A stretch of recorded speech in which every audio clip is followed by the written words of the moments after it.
In 1893, the du Toit family rooted themselves in the Ceres Valley on Gromfontein Farm, establishing a farmstead and a company built on wholesome family values. In 1922, the first fruit trees were planted and raised on pure mountain water, which ensures crisp quality. The cool air channeling through the valleys of the Western and Eastern Cape concentrates colors, flavors, and aromas. While our commitment to farming in harmony with nature sees us minimizing waste and responsibly using natural resources. Today, the du Toit story is also the story of a dedicated team of up to 8,000 workers we employ during peak season. Together, we produce 250,000 tons of produce a year that we pick, pack, and send to a store near you. So go ahead, pick du Toit.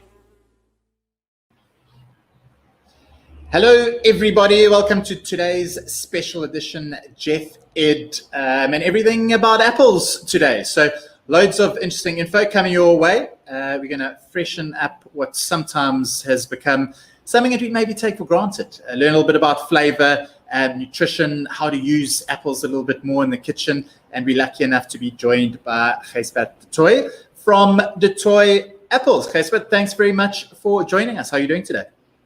Thanks, Adrian. Doing very well, thanks. Thanks for having us. Lovely. Whereabouts are you at the moment? Based in Ceres at the fruit pack house. So there's literally apples all around us. So we're live from Ceres. Magic. Where it all comes from. You guys have expanded though. So you up at not just in the Western Cape these days. It's grown into quite a big thing. Yeah, no, it's part of the drive is to grow the business, not only in volume, but also in different product lines and also geographically to spread our risk a bit, but also to make use of the unique growing conditions in the different areas.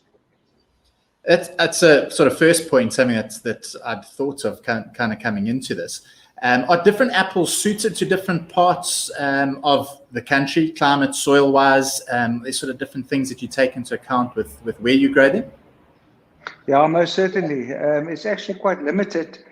We can grow apples commercially in a profitable way in South Africa.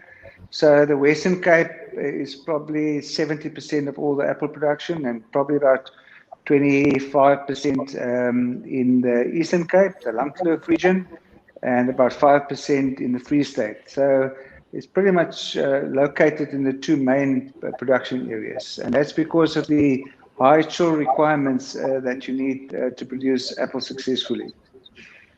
Okay. By that, you mean getting quite cold?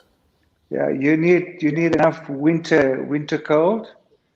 For the trees to go dormant and then to build up reserves so that they can, raise the following crop from springtime onwards. Yeah. Okay. And how many different varieties of apples do you guys do? Well, to put it in context, worldwide there's about 7,500 apple varieties, which is quite a lot. But only about 30 of them are really commercially produced these days. As far as we are concerned, we produce commercially 13 varieties. And in South Africa, there's about 16 commercial varieties that are grown. And we do grow 13 of those, yeah. And all of them in series, or are they spread out as well? No, spread out. Most of the varieties are produced in both regions. We're involved in the Langkloof and in Ceres, and most of the varieties we produce in both of these regions, yeah. Okay. Some exciting sort of new ones, things that we don't sort of historically see on the shelves. Are there things we can look out for? Yeah, there's quite a few. There's quite a few things coming through. It's a very long process to develop or to breed and to develop and then commercially test and then to have a commercial development of apples, bearing in mind that an apple tree takes at least 7 to 8 years to go into full production, and it has a lifespan about for about, let's say, a commercial lifespan of about 25 to 30 years, maybe 35 years pushing it. But there's quite a new varieties coming through. The trend these days are in club varieties, what they call. So it's certain breeding programs that they develop certain varieties, and then they they put it into a club, and most of them are branded. And then obviously you have to abide by the rules of the club. So it's not open for everybody. You've got to be a member of that specific club, and also follow the rules of the club when it comes to production, but also from a sales and marketing point of view. So there's quite a few club varieties, and most of them are branded as well. Okay. What do you think's brought apples to where they are today? They're the one fruit that we've often got in the fruit bowl. Were they historically a little bit easier to grow? Were they something that you think people just kind of enjoyed? What was sort of that, or your thoughts on the relationship of fruits and a nice common fruit for us?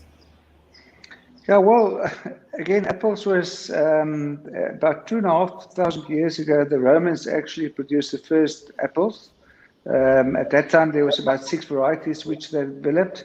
And if you look at the characteristics of apples, you know, it's quite a forgiving product in terms of handling the product, but also if you think 50 years ago, there wasn't a refrigerator or a fridge in every house, and apple you could keep in your fruit bowl for a week or 2 even, and still have a satisfying eating experience. And with a lot of new product lines or coming through, that's not necessarily the case. If you think about berries or stone fruit, even cherries, you only have a few days in the bowl, and then you know you have to consume it to have the full benefit. So apples, yeah, it's just been part of let's say culture over the last 100 years. You have to have an apple in the basket, or in the fruit bowl at least.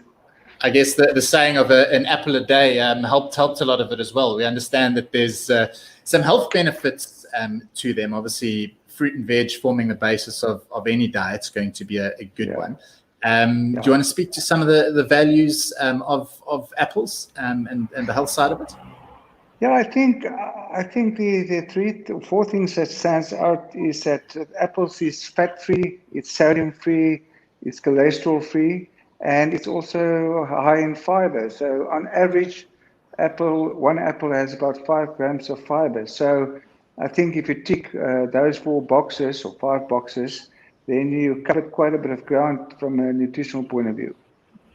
Totally. So flavor, something we often speak to, the way we sort of approach nutrition is making sure that we nourish ourselves as well. We want to eat well, and obviously apples ticking a lot of health boxes, and also taste sweet, but quite nice. Having a fairly sort of low to moderate GI means it's not going to spike your blood glucose either. Some of that's due to the fiber, a lot of it in the skin, some antioxidants as well. So there's nice sort of health value to it, which is great. So something I think we can include a little bit more of. I'm sure you guys would agree as well. But how do we include them? Because what's quite interesting is how different apples can be. And I don't think we all really appreciate it. We just think, I'm going to grab an apple. But they can add sort of different flavors or textures. And there might be one we like and one we don't, or one dish that's suited to it. I don't know if you can give us a breakdown of maybe some things that we might look at, and maybe different categories and where they're better suited as either cooking or eating. And we can look at that. Yeah, just to start off, you mentioned the skin or the peel. You know, a lot of the nutrition is actually in the skin or the peel of the apple. So think twice before you peel an apple for some other reason. It's much better just to give it a good wash or a clean up, and then enjoy it. It's part of the crunch and part of the eating experience.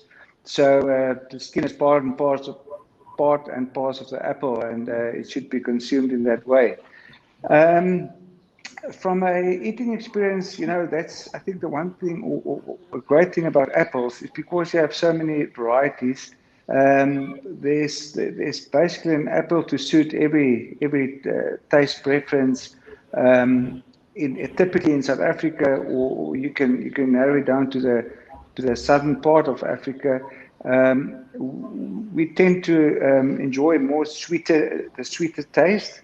So you'll see that apples with an underlying sweeter taste from a South African consumer point of view, it's a lot more popular. If you go to other parts of the world, if you go to East Africa, they would prefer a more apple that's slightly high in acidity, but also with a sweet taste complementing that, but definitely high in acidity. And then again, if you go to the west coast of Africa, they tend to prefer sweeter apples again. The same with big parts of Asia. Flavor and sweet taste is very important to them. And if you go to Europe, the UK, or the northern part of Europe, the UK, they again prefer more the acidity and the balance between sweet and the acidity, not only sweet. So and for for the different taste profiles, it's really an apple to suit every taste preference. Do you have a favorite?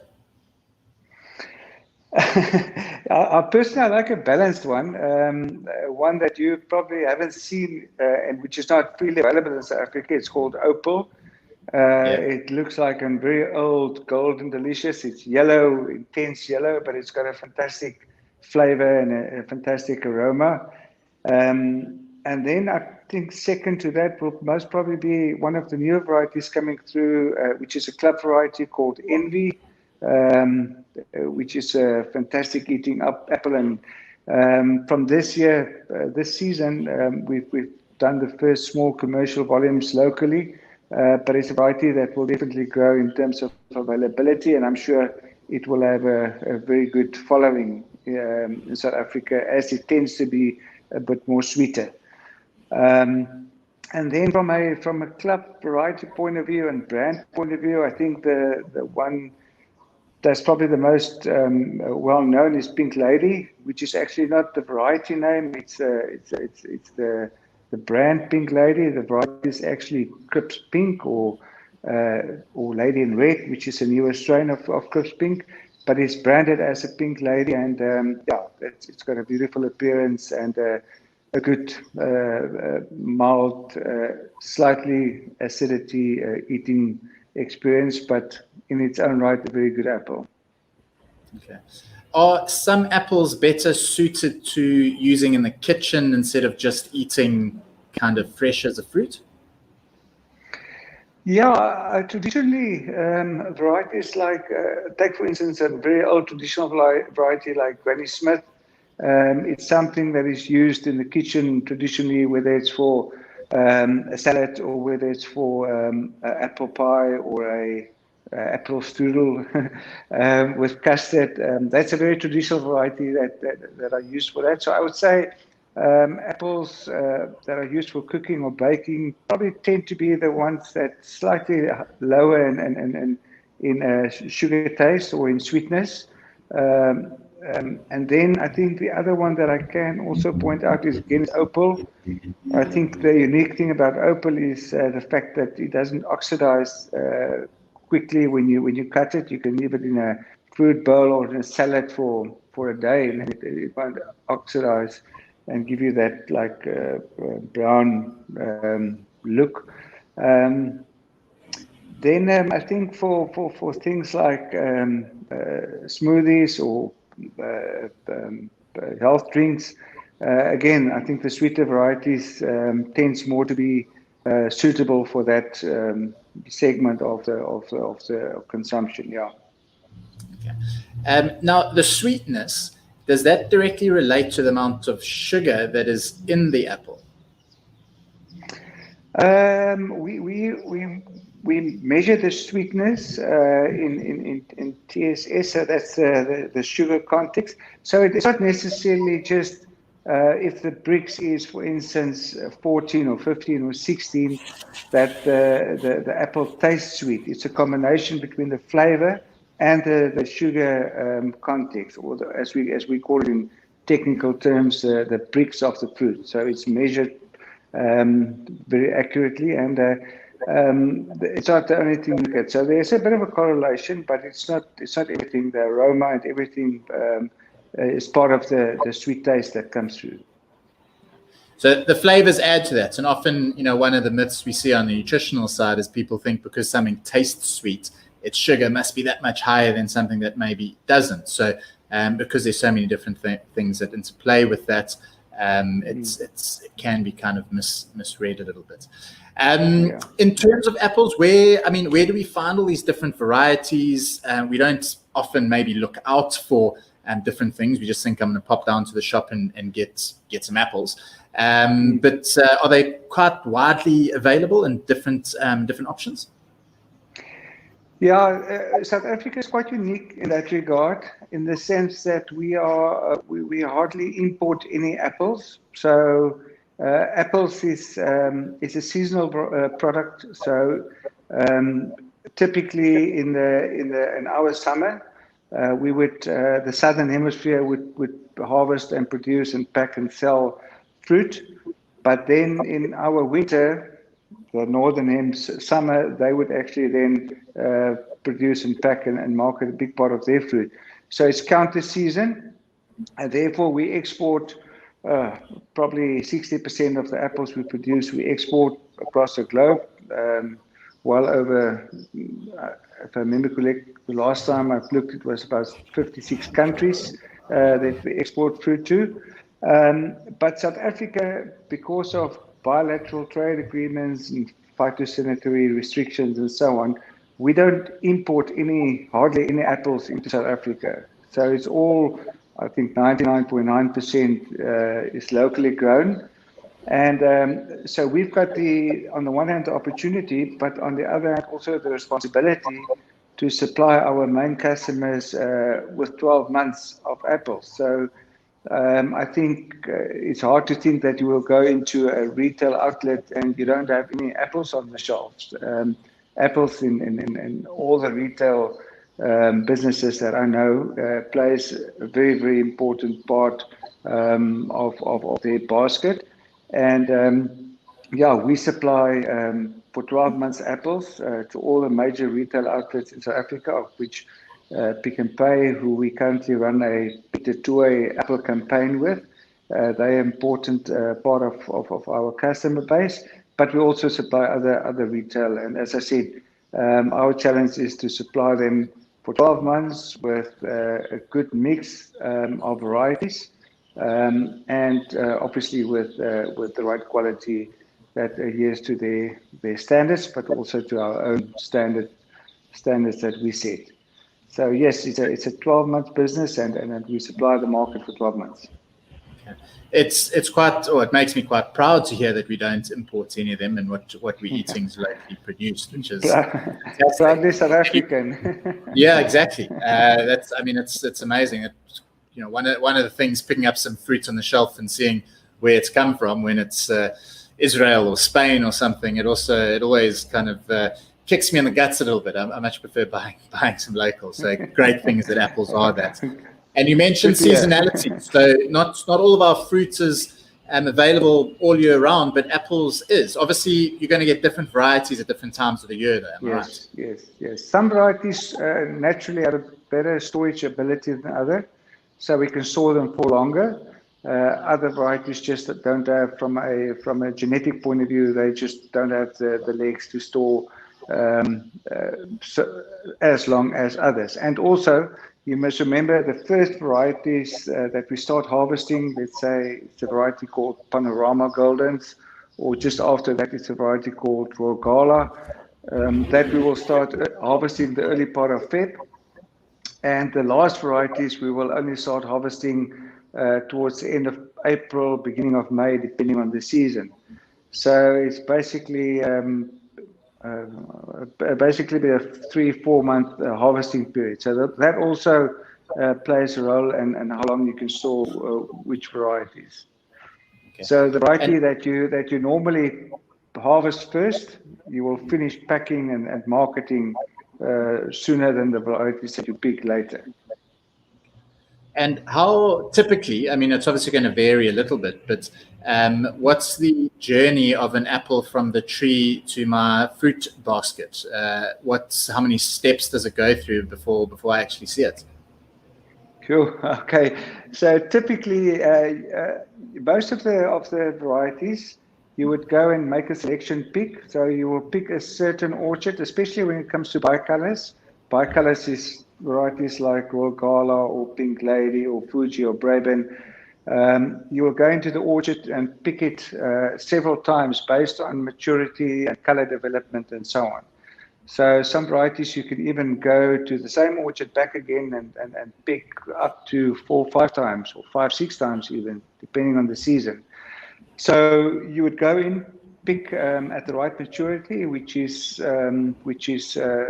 used or determined by the starch breakdown as one of the measures, fruit pressures, sugar development, and then you will have that's indicators of when the fruit is in the optimum condition to pick. So you'll pick the fruit. Normally, in the same day, it will come to the pack houses or cold room facilities, and then let's say on average within 72 hours, 48 to 72 hours, it will be at a temperature of 0.5 or between 0.5 and 2 degrees, depending on which variety. And then, you can store it in basically 3 different types of storage. It can be normal, what we call regular atmosphere. That's just like a big fridge you put in the fruit in, or a refrigerator that keeps it at a low temperature. Or you can put it into CA, which is controlled atmosphere. You basically remove the oxygen from the room and you put the fruit to sleep. And then the latest development is DCA, that's dynamic controlled atmosphere, whereby you just manage the stress level of the fruit even better to make sure that you keep the fruit in optimum condition for a longer period of time. And then you would, when you harvest the fruit, or when you then want to pack the fruit, you will remove it from the cold room. It will go in bulk bins. So each bin is about 360 kilograms. And then it will go over a grading machine, which basically take the fruit and split it into different categories, whether it's size, color, cosmetic defects. So from any single bin, you can have up to 48 parameters of or standards that you will end up packing the final product in, and that's determined on size or weight, color, cosmetic or skin finish, and then you put it into different packs. The different packs will go into cartons or onto pallets, and then back into basically within 6 hours back into refrigeration. And then we try to ship the fruit then to the different customers within 2, maximum 3 weeks after the fruit has been packed. And then you must also remember, if we export the fruit under normal circumstances, it takes between 2 and 4 weeks to reach the final destination. And in the local market, obviously, we just keep the fruit in cold storage and then supply over 1, 2, 3, or 4 weeks, depending on how the sales and orders are. Okay. Question we often get asked is import versus what stays here. Is the quality of fruit still as good that we get to experience compared to what gets sent abroad? I think from a nutrition point of view and from a eating experience point of view, I would say largely yes. The fruit that I exported, it's mainly variety specific. We produce certain varieties that's not really popular in South Africa, so we export a lot of that. But also the main focus is also from a cosmetic point of view. So maybe the one with the higher intensity color or the higher percentage of color, or the smaller or the bigger fruit, depending on which market you go to, we will export. But I think it's fair to say that on the South African market, from a eating experience, from a nutrition point of view, we don't how can I say, take the cream out and leave the scraps to the local market. That's not the case. It's very competitive, and yeah. And someone who wants to get involved with it in the kitchen, what's an easy place to start, you think? Let's have two tips. The first one I want to find out, simple place to get some apples into your kitchen. That's not just eating. What's a good place to start? To buy it or no, what to do to use in the kitchen, where we suggest we start. Well, summer is upon us, so a fruit salad with apples in it always gives a nice crunch. So that's a good place to start. And also, everybody, as summer is approaching, is looking after their figures a bit. So the typical smoothies, apple is a good one. I'll tell you something interesting. One of the varieties we export a lot to the Asian market is Granny Smith apples, and they're very particular on the appearance of the fruit, dark green, etc., etc. So it's got to kind of look perfect. But then they juice 98% of that fruit. They juice it just like that, a fresh Granny Smith apple in the juicer with ice, nothing added. It's a fantastic, refreshing drink to have. I mean, a few million Asians can't be wrong. We'll trust them, and in summer that does sound perfect. So Granny Smith is good for juicing. Sure. Getting into the smoothies, if you gave us one variety to use in a smoothie. Gala is a good choice. It's not too sweet, but it's got a nice sweet undertone. So it's a good start. Yeah. Okay. And last one, your favorite dish that's got some apples in it. What would that be? I do love an apple pie. It's apple pie with a bit of custard on the side. You can't really resist that. Amazing. And the apple that you'd stick in there? Apples? What apple would you use in the apple pie? Which goes well? A granny again. A granny is a good one. It cooks very well, so it's a good start. If you can find opal, that can also do the trick. But I think you won't find it right now because we're out of season. Okay, lovely. So my challenge to myself, I'm going to do an apple pie for the Jeff community, and especially for you. You've given me some inspiration. So talking about apples. It's summer. We're going to try get it in a few different ways. So hopefully you guys have checked out our segments after the Tuesday workouts. We've showed you a little bit about apples there. Jeff Cook. We've got 2 amazing recipes using some apples as well. And a third that I'm going to add in a challenge to myself is a Jeff version of an apple pie. I think everyone's going to absolutely love that. Okay, Spat, thank you very much for your time. We've learned a hell of a lot. And looking forward to the next few kind of days and weeks and learning more about it and getting some apples on our plates and in our fruit bowl in the kitchen. Thank you. Thanks a lot. It's been a pleasure. Thanks very much.